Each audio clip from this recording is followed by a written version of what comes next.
Il discorso dell'inquinamento è un po' più a monte, anche ci sono tante cose da risolvere a monte.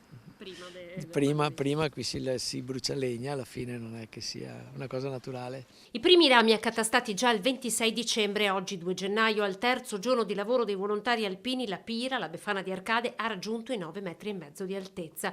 Sulla sommità alcune piante di bambù. È da settembre che ci lavorano. Per ottenere l'autorizzazione sono stati prodotti 2,5 kg di carte.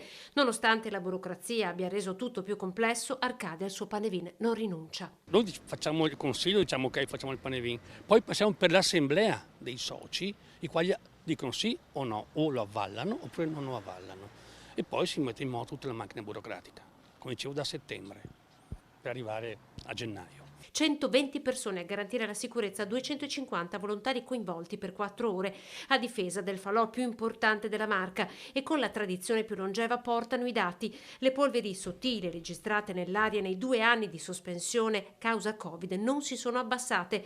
Prima del Panevin andrebbero processati, spiegano, tutti gli spettacoli pirotecnici delle sagre del Veneto. Sappiamo che l'inquinamento non è legato soltanto a questa giornata dell'Epifania, ma bensì a storia e a motivazioni ben diverse.